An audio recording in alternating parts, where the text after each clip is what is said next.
ओम शांति। आज है अव्यक्त महावाक्य 18 जनवरी 1999 के।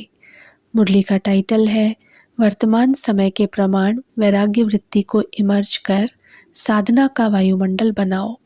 आज स्नेह के सागर बाप दादा अपने अति स्नेही बच्चों से मिल रहे हैं। आज का दिन विशेष स्नेह का दिन है। अमृत वेले से लेकर चारों ओर के बच्चे स्नेह की लहरों में लहरा रहे हैं। हर एक बच्चे के दिल का स्नेह दिलाराम बाप के पास पहुंच गया। बाप दादा भी सभी बच्चों को स्नेह के रिस्पॉन्स में स्नेह और समर्थपन का वरदान दे रहे हैं। आज के दिन को बाप दादा यज्ञ की स्थापना में विशेष परिवर्तन का दिन कहते हैं।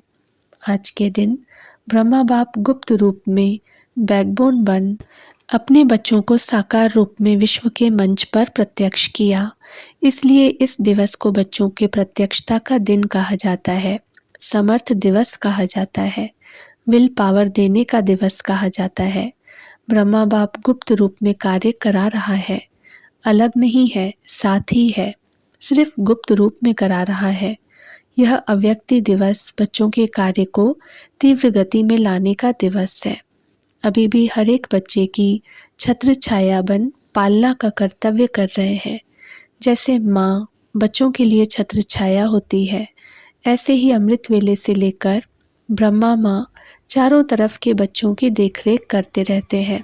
साकार में निमित्त बच्चे हैं, लेकिन भाग्य विधाता ब्रह्मा माँ हर बच्चे के भाग्य को देख बच्चों को विशेष शक्ति, हिम्मत, उमंग, उत्साह की पालना करते रहते हैं। शिव बाप तो साथ में है ही, लेकिन विशेष ब्रह्मा का पालना का पाठ है। आज के दिन भाग्य विधाता ब्रह्मा हर बच्चे को विशेष स्नेह के रिटर्न में वरदान का भंडारी बन बांटते हैं। जो बच्चा जितना अव्यक्त स्थिति में स्थित हो मिलन मनाते हैं, उस हर एक बच्चे को जो वरदान चाहिए वह सहज प्राप्त होता है। वरदानों का खुला भंडार है। जो चाहिए, जितना चाहिए उतना प्राप्त होने का श्रेष्ठ दिवस है। स्नेह का रिटर्न होता है सहज वरदान की गिफ्ट। तो गिफ्ट में मेहनत नहीं करनी पड़ती है, सहज प्राप्ति होती है। गिफ्ट मांगी नहीं जाती है, स्वतः ही प्राप्त होती है। पुरुषार्थ से वरदान की अनुभूति की प्राप्ति अलग चीज है, लेकिन आज के दिन ब्रह्मा माँ स्नेह के रिटर्न में वरदान देते हैं। तो आज के दिन सभी ने सहज वरदान प्राप्त होने की अनुभूति की। अभी भी सच्चे दिल के स्नेह का रिटर्न वरदान प्राप्त कर सकते हो। वरदान प्राप्त करने का साधन है दिल का स्नेह। जहाँ दिल का स्नेह है, वो स्नेह ऐसा खजाना है जिस खजाने द्वारा बाप दादा द्वारा जो चाहे अविनाशी वरदान प्राप्त कर सकते हो। वह स्नेह का खजाना हर बच्चे के पास है। स्नेह का खजाना है तब तो पहुँचे हो ना। स्नेह खींच कर लाया है और स्नेह में रहना बहुत सहज है। पुरुषार्थ की मेहनत नहीं करनी पड़ती, क्योंकि स्नेह का अनुभव हर आत्मा को होता ही है। सिर्फ अब जो बिखरा हुआ स्नेह था, कुछ कहाँ था, वह बिखरा हुआ स्नेह एक के ही साथ जोड़ लिया है। क्योंकि पहले अलग अलग संबंध था, अब एक में सर्व संबंध है। तो सहज सर्व स्नेह एक से हो गया। इसलिए हर एक कहता है मेरा बाबा। तो स्नेह किससे होता है? मेरे से। सभी कहते हैं ना मेरा बाबा, या दादियों का बाबा है, महारथियों का बाबा है, सबका बाबा है ना। आज के दिन कितने बार हर एक बच्चे ने दिल से कहा मेरा बाबा, मेरा बाबा। सभी ने मेरा बाबा कह रूह रिहान की ना। सारा दिन क्या किया? स्नेह के पुष्प बाप दादा को अर्पित किए। बाप दादा के पास स्नेह के पुष्प बहुत बढ़िया से बढ़िया पहुंच रहे थे। स्नेह तो बहुत अच्छा रहा। अब बाप कहते हैं स्नेह का स्वरूप साकार में इमर्ज करो। वह है समान बनना। अभी यह समान बनने का लक्ष्य तो सभी के पास है। अभी साकार में लक्षण दिखाई दे। जिस भी बच्चे को देखे, जो भी मिले, संबंध संपर्क में आए, उन्हों को यह लक्षण दिखाई दे कि यह जैसे परमात्मा बाप, ब्रह्मा बाप के गुण हैं, वह बच्चों के सूरत और मूरत से दिखाई दे। अनुभव करें कि इनके नयन, इनके बोल, इन्हों की वृत्ति व वाइब्रेशन न्यारे हैं। मधुबन में आते हैं तो बाप ब्रह्मा के कर्म साकार में होने के कारण भूमि में तपस्या, कर्म और त्याग के वाइब्रेशन समाये हुए होने के कारण यहाँ सहज अनुभव करते हैं कि यह संसार न्यारा है, क्योंकि ब्रह्मा बाप और विशेष बच्चों के वाइब्रेशन से वायुमंडल अलौकिक बना हुआ है। ऐसे ही जो बच्चा जहाँ भी रहता है, जो भी कर्म क्षेत्र है, हर एक बच्चे से बाप समान गुण, कर्म और श्रेष्ठ वृत्ति का वायुमंडल अनुभव में आए। इसको बाप दादा कहते हैं बाप समान बनना। जो अभी तक संकल्प है बाप समान बनना ही है, वह संकल्प अभी चेहरे और चलन से दिखाई दे। जो भी संबंध संपर्क में आए, उनके दिल से यह आवाज़ निकले कि यह आत्माएं बाप समान है। बीच बीच में खांसी आ रही है। बाप दादा ने कहा आज माइक खराब है, मिलना तो है ना, यह भी तो माइक है ना। यह माइक नहीं चलता तो यह माइक भी काम का नहीं। कोई हर्जा नहीं, यह भी मौसम का फल है। तो बाप दादा अभी सभी बच्चों से यह प्रत्यक्षता चाहते हैं। जैसे वाणी द्वारा प्रत्यक्षता करते हो तो वाणी का प्रभाव पड़ता है, उससे भी ज़्यादा प्रभाव गुण और कर्म का पड़ता है। हर एक बच्चे के नयनों से यह अनुभव हो कि इन्हों के नयनों में कोई विशेषता है, साधारण नहीं अनुभव करें, अलौकिक है। उन्हों के मन में क्वेश्चन उठे कि यह कैसे बने, कहाँ से बने। स्वयं ही सोचें और पूछें कि बनाने वाला कौन। जैसे आजकल के समय में भी कोई बढ़िया चीज़ देखते हो तो दिल में उठता है कि यह बनाने वाला कौन है। ऐसे अपने बाप समान बनने की स्थिति द्वारा बाप को प्रत्यक्ष करो। आजकल मेजॉरिटी आत्माएं सोचती हैं कि क्या इस साकार सृष्टि में, इस वातावरण में रहते हुए ऐसे भी कोई आत्माएं बन सकती हैं। तो आप उन्हों को यह प्रत्यक्ष में दिखाओ कि बन सकता है और हम बने हैं। आजकल प्रत्यक्ष प्रमाण को ज़्यादा मानते हैं, सुनने से भी ज़्यादा देखने चाहते हैं। तो चारों ओर कितने बच्चे हैं, हर एक बच्चा बाप समान प्रत्यक्ष प्रमाण बन जाए तो मानने और जानने में मेहनत नहीं लगेगी। फिर आपकी प्रजा बहुत जल्दी जल्दी तैयार हो जाएगी। मेहनत, समय कम और प्रत्यक्ष प्रमाण अनुभव करने से जैसे प्रजा का स्टैंप लगता जाएगा। राजे रानी तो आप बनने वाले हैं ना। बाप दादा एक बात का फिर से अटेंशन दिला रहे हैं कि वर्तमान वायुमंडल के अनुसार मन में, दिल से अभी वैराग्य वृत्ति को इमर्ज करो। बाप दादा ने हर बच्चे को, चाहे प्रवृत्ति में है, चाहे सेवा केंद्र पर है, चाहे कहाँ भी रहते हैं, स्थूल साधन हर एक को दिए हैं। ऐसा कोई बच्चा नहीं है जिसके पास खाना पीना रहना इसके साधन नहीं हो। जो बेहद के वैराग्य की वृत्ति में रहते हुए आवश्यक साधन चाहिए, वह सबके पास है। अगर कोई को कमी है तो वह उसके अपने अलबेलेपन या आलस्य के कारण है। बाकी ड्रामा अनुसार बाप दादा जानते हैं कि आवश्यक साधन सबके पास है। जो आवश्यक साधन है वह तो चलने ही है, लेकिन कहाँ कहाँ आवश्यकता से भी ज़्यादा साधन है, साधना कम है और साधन का प्रयोग करना या कराना ज़्यादा है। इसलिए बाप दादा आज बाप समान बनने के दिवस पर विशेष अंडरलाइन करा रहे हैं कि साधनों के प्रयोग का अनुभव बहुत किया, जो किया वह भी बहुत अच्छा किया। अब साधना को बढ़ाना अर्थात बेहद की वैराग्य वृत्ति को लाना। ब्रह्मा बाप को देखा, लास्ट घड़ी तक बच्चों को साधन बहुत दिए, लेकिन स्वयं साधनों के प्रयोग से दूर रहे। होते हुए दूर रहना उसे कहेंगे वैराग्य। लेकिन कुछ है ही नहीं और कहे कि हमको तो वैराग्य है, हम तो हैं ही वैरागी, तो वह कैसे होगा। वह तो बात ही अलग है। सब कुछ होते हुए नॉलेज और विश्व कल्याण की भावना से, बाप को स्वयं को प्रत्यक्ष करने की भावना से अभी साधनों के बजाय बेहद की वैराग्य वृत्ति हो। जैसे स्थापना के आदि में साधन कम नहीं थे, लेकिन बेहद के वैराग्य वृत्ति की भट्टी में पड़े हुए थे। यह 14 वर्ष जो तपस्या की, यह बेहद के वैराग्य वृत्ति का वायुमंडल था। बाप दादा ने अभी साधन बहुत दिए हैं, साधनों की अभी कोई कमी नहीं है, लेकिन होते हुए बेहद का वैराग्य हो। विश्व की आत्माओं के कल्याण के प्रति भी इस समय इस विधि की आवश्यकता है क्योंकि चारों ओर इच्छाएं बढ़ रही हैं। इच्छाओं के वश आत्माएं परेशान हैं। चाहे पदमपति भी है, लेकिन इच्छाओं से वह भी परेशान है। वायुमंडल में आत्माओं की परेशानी का विशेष कारण यह हद की इच्छाएं हैं।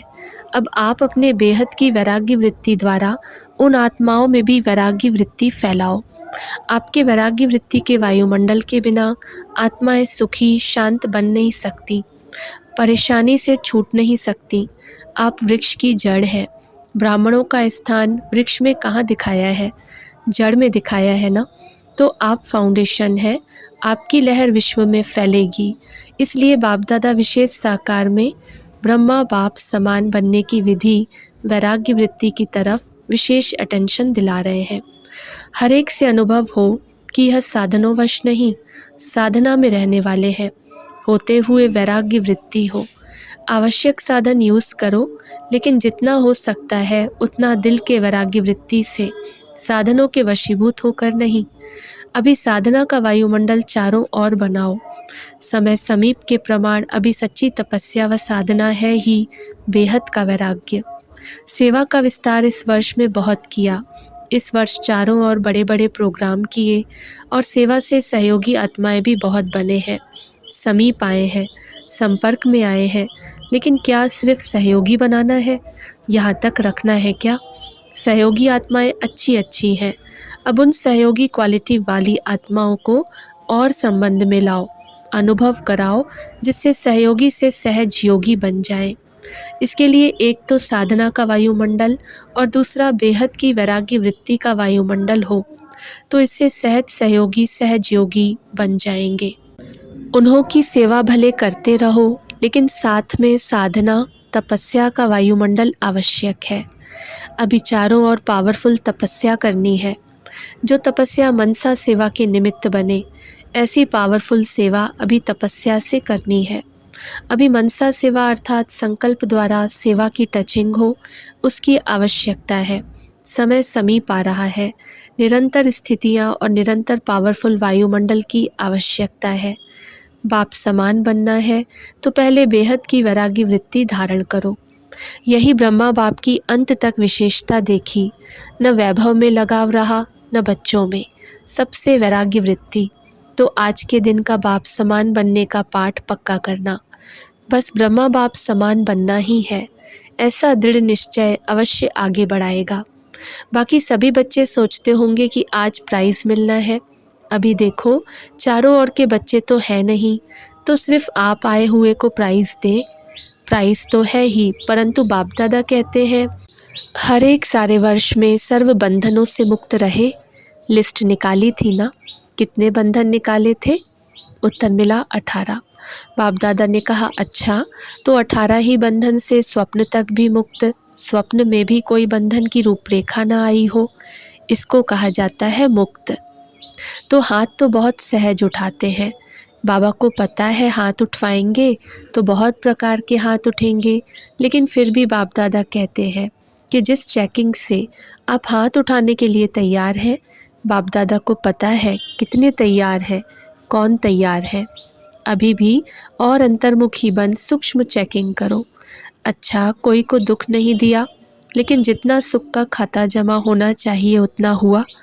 नाराज़ नहीं किया, राज़ी किया। व्यर्थ नहीं सोचा, लेकिन व्यर्थ की जगह पर श्रेष्ठ संकल्प इतने ही जमा हुए। सबके प्रति शुभ भावना रखी, लेकिन शुभ भावना का रिस्पॉन्स मिला। वह चाहे बदले नहीं बदले, लेकिन आप उससे संतुष्ट रहे। ऐसी सूक्ष्म चेकिंग फिर भी अपने आप की करो, और अगर ऐसी सूक्ष्म चेकिंग में पास हो तो बहुत अच्छे हो। ऐसी पास आत्माएं अपने अपने सेवा केंद्र पर चारों ओर सेंटर पर अपना नाम, रिजल्ट, सब बातों में कितना % रहा, सुख कितने को दिया, राज़ी कितने रहे, नाराज़ को राज़ी किया कि जो राज़ी है उसको ही राज़ी किया। तो यह सब चेकिंग करके पास विद ऑनर है तो अपना नाम अपने टीचर को लिख करके दो, और टीचर जो छोटे छोटे सेंटर हैं उन्हों के ऊपर जो बड़ी बहनें मुकर्रर हैं वह उन्हों से पास करावे। फिर जोन के पास सब नाम आवे, जोन के पास सब नाम इकट्ठे करो।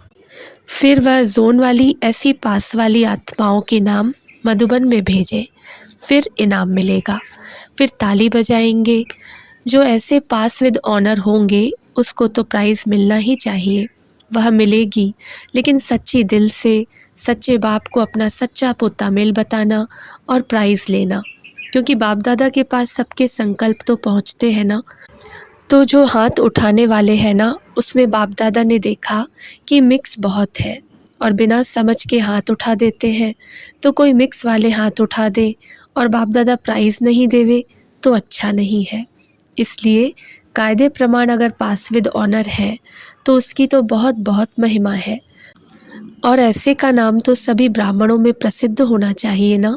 अच्छा है, मेजॉरिटी ने मेहनत अच्छी की है, अटेंशन रहा है, परंतु संपूर्ण की बात है। जिन्होंने मेहनत की है उन्हों को आज प्राइज़ के बजाय मुबारक दे रहे हैं, फिर प्राइज़ देंगे, ठीक है ना। अच्छा, दूसरी बात थी कि सभी जोन वालों को मार्च तक माइक लाना है। सभी को याद तो है। तो पहले मार्च में बाप दादा जोन वालों से रिज़ल्ट लेंगे, किसने और किस क्वालिटी का माइक तैयार किया। आप कहेंगे यह माइक है, लेकिन होगा छोटा माइक। समझो जिस नगर का माइक निकला उसी नगर का माइक है, जोन का भी नहीं है तो उसको छोटा माइक कहेंगे ना। तो ऐसा कौन सा माइक तैयार किया है वह बाप दादा पूछेंगे। अगर कोई जोन वाले लास्ट में नहीं भी आ सके तो अपनी चिट्ठी लास्ट टर्न में लिख कर भेजे। आवे तो जोन के हेड्स को निमंत्रण है। अगर नहीं आ सकते हैं, ना आने का कोई ऐसा कारण है तो अपनी चिट्ठी भेज देंगे तो भी चलेगा। फिर बाप दादा उन सभी माइक के संगठन का प्रोग्राम रखेंगे, जिसमें सभी तरफ के माइक स्टेज पर आएंगे। उन्हों का विशेष प्रोग्राम रखेंगे। ऐसे नहीं कि मार्च में माइक भी लेकर आवे, माइक को वहाँ ही रहने दो, आप आना। जो माइक है उन्हों को तो धूमधाम से मंगाएंगे ना, उन्हों की स्वागत भी तो अच्छी करनी है ना। तो उन्हों का स्पेशल प्रोग्राम रखेंगे और फिर प्राइज़ देंगे नंबर 1, 2, 3, ठीक है। जोन वालों को स्पष्ट हुआ, मार्च में रिज़ल्ट लानी है। अच्छा, अभी क्या याद रखा, कौन सी बात को अंडरलाइन किया? बेहद का वैराग्य। अभी आत्माओं को इच्छाओं से बचाओ, बेचारे बहुत दुखी हैं, बहुत परेशान हैं। तो अभी रहम दिल बनो, रहम की लहर बेहद के वैराग्य वृत्ति द्वारा फैलाओ। अभी सभी ऊंचे ते ऊंचे परमधाम में बाप के पास बैठ सर्व आत्माओं को रहम की दृष्टि दो, वाइब्रेशन फैलाओ। फैला सकते हैं ना, तो बस अभी परमधाम में बाप के पास बैठ जाओ, वहाँ से यह बेहद के रहम का वायुमंडल फैलाओ। बाप दादा ने ड्रिल करवाई। अच्छा, चारों ओर के सर्व अति स्नेही बच्चों को, सर्व चारों ओर के साधना करने वाले श्रेष्ठ आत्माओं को, बाप दादा को सारे दिन में बहुत प्यारे प्यारे मीठे मीठे दिल के गीत सुनाने वाले, रूह रूहान करने वाले शक्तियों को, गुणों के वरदान से झोली भरने वाले बाप दादा को सबके गीत, खुशी के गीत, स्नेह के गीत, रूहानी नशे के गीत, मीठी मीठी बातें बहुत बहुत दिल को लुभाने वाली सुनाई दी, और बाप दादा भी सुनने और मिलने में लवलीन थे। तो ऐसे दिल के सच्चे, दिल की आवाज़ सुनाने वाले बच्चे महान हैं और सदा महान रहेंगे। ऐसे मीठे मीठे बच्चे, सदा बेहद के वैराग्य वृत्ति को अपनाने वाले दृढ़ निश्चय बुद्धि बच्चों को बाप दादा एक के बदले पदम गुणा रिटर्न स्नेह दे रहे हैं। दिलाराम के दिल पर रहने वाले सभी बच्चों को बहुत बहुत याद, प्यार और नमस्ते। जो बाहर भी सुन रहे हैं उन्हों को भी बाबा देख रहे हैं, और बाप दादा दूर नहीं देखते हैं, लेकिन सभी तरफ के बच्चों को सम्मुख देख याद, प्यार और मुबारक और याद सौगात व याद पत्रों का रिटर्न कर रहे हैं कि सदा उड़ती कला में उड़ने वाले बच्चे सदा आबाद हैं, सदा ही आबाद रहेंगे। अच्छा, ओम शांति।